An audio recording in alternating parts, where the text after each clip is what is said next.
What's going on, guys? JP back here with another video, a breakthrough. That's right, we just got our first knowing list for the Battles of Legend Terminal Revenge that comes out in 2 weeks. I am so stoked and so prepared that I actually wanted to go ahead and do this video. We already have a few confirmations up so far, which is currently what you see going through my screen right now. So a lot of you enthusiasts out there ready to play the game, this is the big cards to grab. You got your Phantom of Yugioh, you got your Archfiend Arrival, you got your Ace Spade Speculation, which is pretty interesting of a name. You got your Ritual Beast, whatever, how you pronounce it, but it's all good. This is going to be an extraordinary set for you to grab on, and this is definitely the support that we need before we go into Infinite Millennium at the end of the month. So get yourself prepared, and we're going through just a little bit of a market list to get you prepared. Stay tuned.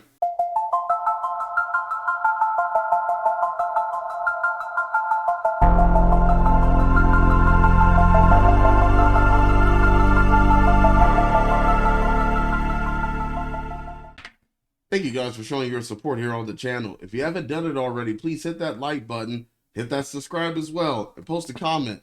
I look forward to your feedback as well as you enjoying this video, so it gives me more ideas to keep posting. And I'm going to go ahead and do it, so just please bear with me. We'll get things started. So without further ado, let me go ahead and show you that Ritual Beast Tamer Elder out of the Secret Forces set. One of the best cards that I've seen that gives the Ritual Beast additional support. Is only $18, $19, going into $20 marks.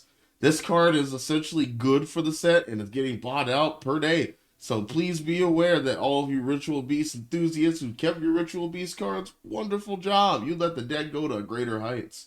But those who have never played Ritual Beast and would like the new deck now, might be a little hard because it's no longer on the budget side, as the new support is rather broken. On the next card here, we just want to go ahead and essentially tell you that a fusion monster that has an Omni Negate went out the door. Cross Soul's Ultimate Rare Ulti Gaia Pelio is sitting at an almost $40, if not higher. So if you guys want to bling out your deck, don't even worry about it. I wouldn't do it. But if you can find Ultra Rares that are out, or even the Star Pack, I definitely go with those. You know, maybe it's a bit on the budget side for those. But, trying to go and bling out your deck now? Nah, not for me, bro. So going into the next card here, we want to go ahead and show off Diviner of the Herald. Now, Diviner is getting not only one, but 2 reprints. We just got the Ultimate Rare this week, as of, like, Wednesday, I think. So, seeing that Herald and you lovers for ritual-based cards getting this support, it's going to hurt. It really is going to hurt this card. The Ultimate Rare, I think, was already sitting at maybe $70 or so. It's not even posted on TCG Player, but those who are trying to sell it is at $70. Might even go even lower now. Kind of like Ryo Heart, because, you know, with the support that went with Tier Element, got limited to 1, Ryo Heart just plummeted. But it's not really the starter to that card. Diviner is usually your setup for low, and Tires to get the plays going, but essentially here you it's going down, man. Like, we're already looking at like $7. We're looking at 8s, almost 9s, and this is just for Lightning Overdrive. Imagine what the other card is gonna do. The Ultra Rare gonna be like $1, $2 when it comes out. So it's not terrible, but at least you guys, if you want to bling out the deck just a little bit, or even go for the original printing, at least you can afford it. So that's good. Next card on our list here, we got Dark Beckoning Beast. Now, like I said before, this is just epic foreshadowing for what's to come. I did show you a few of the cards in the beginning of this that everything's going up in price. So is this darn thing. We're already looking at about $7. No ifs, ands, or buts. This card's really good. It's a 0/0. It's searchable with Nightmare Throne. Or when you activate Nightmare Throne, it's searchable because it's a Fiend with 0/0. I'm trying to find other cards that are feasible for Fiends that are 0/0 that might be good. But right now, so far, so good. This card just gets you too many searches. It searches out the opening of the Spirit Gates and even searches out itself. So this is really dumb. This card also gives you an additional normal summon. So if you didn't read past that, this card It just blows your mind. It's wonderful. I enjoy it. I built the U-Belt deck. I played this card. It's too good not to play. Over on the next side, we have Shining Sarcophagus. So those of you who are Yugi fans and seeing the Summoned Skull to come out first, letting you know after that will be the Dark Magician. So again, 2 weeks between themselves, we're almost there. So getting the Summoned Skull may not be the best one, but it is good. The Dark Magician may prove to be even more useful. So just going into that line right here, we're already looking at about, I'd say $16, $18 right now. Once the Dark Magician drops and a lot of people are getting popularity with Shining Sarcophagus, it's probably going to go even higher. I'd say about around the $25, $30 mark for those who like the Yugi plays, because it's essentially really wonderful. And I wanted to build this deck, which I do have the core of. There's still some things I want to test out, but so far so good. It is enjoyable and affordable. So if you guys want to just play a deck that you just want to have fun with, this will do. Like I said, it'll do. And it has more support coming out for the future. Next card we got on here, like I mentioned before, level 7s. So I may have not pictured it in there, but I did see the confirmation that we are getting Blaze, the Supreme Dragon Ruler of all time. So yes, 2 level 7s. Think you know where I'm going with this. Cash Tiras just don't seem to be dropping. They do sometime, and then they go back up. So right now, Fenrir is about $20. We got the Tier Element Girl. We got her at, almost at $20 again. You know, last time I saw her, she was at 15, going 14, but a lot of popularity, level 7s. The Royal Heart went up in price, the Rise Heart, not the Royal Heart, Rise Heart.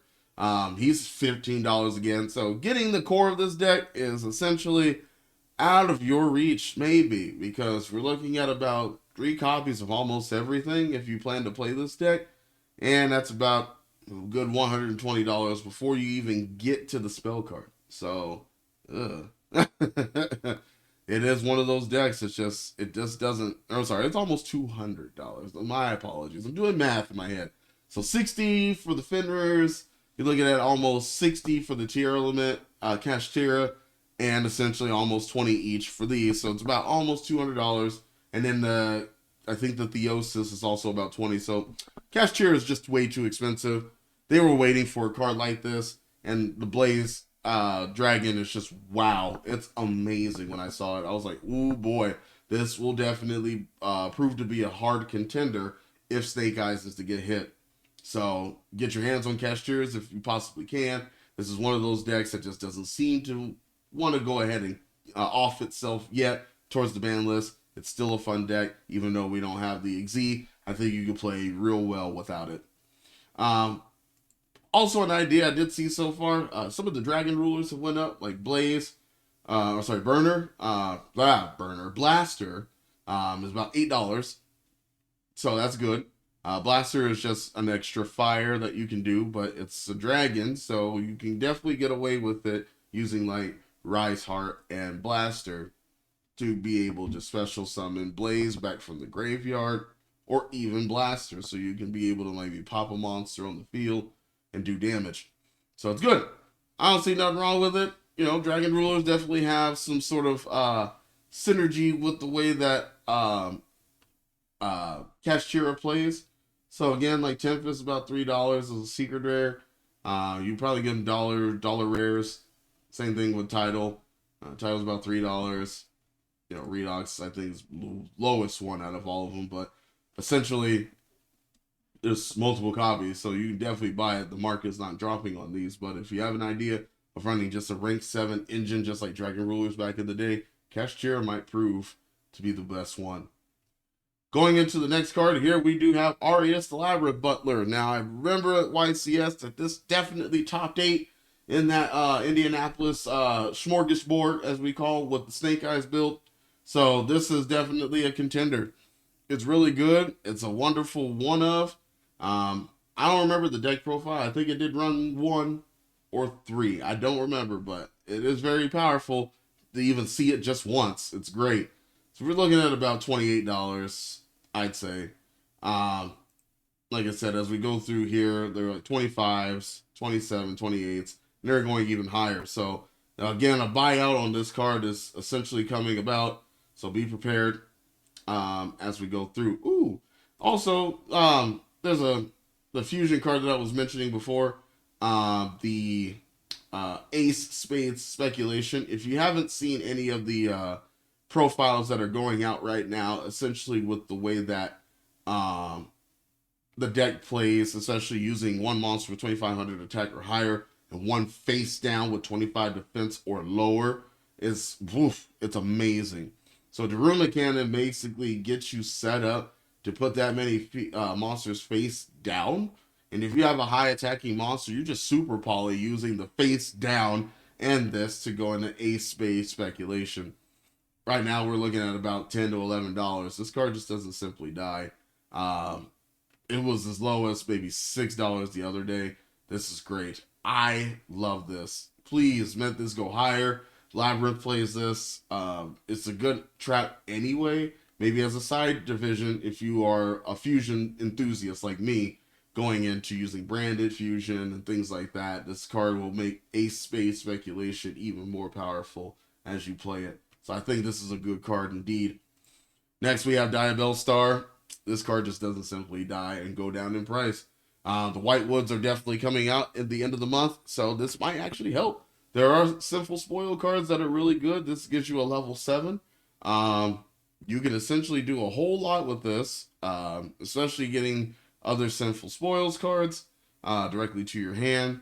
You can special summon this girl by discarding a card or sending a card from your hand or field to the graveyard. So it's just level 7. It's good. It's good. It's like her counterpart sister, Diabell's. I think she'll be played a lot more than the Dark Witch, but it's okay. Like I said, she just doesn't seem to fall down. She's almost $40. It just keeps going up, up, up. We're fearing the ban list as it comes through. People are speculating Poplar getting hit, Sinful Spoils getting hit, even Flame Birch getting hit. Even the Sinful Spoil Snake Eyes right here, that's also maybe a priority hit as well. Some of these may be limited or otherwise. This might still be a 3 of because it's not essentially doing anything to the deck. A lot of people just use it for link fodder. It doesn't do a whole lot, but it does give you an extending play. So I think this is good at 40. Spirit of Yubel. A lot of you are already contemplating that, man, we aren't getting that fusion anytime soon to help us against certain decks. I think not. Spirit of Yubel, $4 almost, maybe. We're at $3 so far. Really good. It's going up and up and up and up and up and up. So I essentially want you guys to remember that Spirit of Yubel is just basically an extending part of the deck. It's wonderful. I enjoy Yubel a lot. I just love the plays that it can do, the synergy and the boards that I can make. A lot of fusion going around, super polymerization being a very powerful card. I enjoy it because without super polymerization, that deck's pretty much dead. Can't really do much with it. But it also helps that Eternal Favorite gives it like 6 additional copies if you run 3 of those. Essentially, I'm going to try to do a deck profile with the Yubel support and the new support if I can get my hands on the Spirit of Yubel, so I can show you essentially what the deck can really do now that we have a powerful fusion on our side. Next, we have Yubel. So a lot of you are wondering, hey, Yubel is going to be an expensive card. Yes, it is. Even from the Battles of Legend Chapter 1, we're looking at about $15 for a Yubel, almost $16 in that situation. If you guys want to go old school, we're looking at about almost 40s on limited near mints. First ads are probably 60s, which I'm looking at here. So this is the highest ever Yubel that I like to go ahead and say that is also getting bought out. We got 36 listings. It's slowly going down. So get your hands on Yubel as possibly can if you want to be that enthusiast to go for rarity hunting, or if you just want to be able to grab some Yubels, get the ones from Chapter 1. At least that might be more affordable in your split. Last but not least, in our market watch today, and I'd like to go ahead and say thank the Lord I picked these up before they even skyrocketed. Nightmare Throne. Nightmare Throne, best field spell ever. Yes, for Yubel support. It is good, it is good, it is good. It gives you Fiends, it gives you Yubel. It just does everything that you need to possibly do. Yes, I enjoy this card. Yes, we're looking at $60, $70 on Yubels. The hype is real. Let's get it. If you have them already, wonderful job. If you don't know about them, you better get them while you can. This card, I don't think is ever going to go down in price. Like I said, it's brand new to the Legacy of the Destruction printing. That box will probably shoot up in price if this deck goes off, and I think it will because of the new spirit of Yugioh. So please, please, please, please get your hands on the Phantoms from the Battles of Legend Terminal Revenge. Get your hands on the Nightmare Thrones from the Legacy of Destruction. Get your hands on U-Bells from the Battles of Legend Chapter 1. This is where it is. So a lot of you wondering how you can play this deck. It's good against every deck right now, and it's good against itself. So if you definitely put your mind to it, you can take this deck to greater heights. But again, JP here giving you a small market watch. Like I said, not too much. I just wanted to do Terminal Revenge as a stepping stone for what is to come. And we're almost there to getting maybe a leak of our TCG version of the Infinite Forbidden. That's coming out at the end of the month. June 28th, I believe, is the release. So please stay tuned as I do videos on that. Again, thanks for watching. Peace.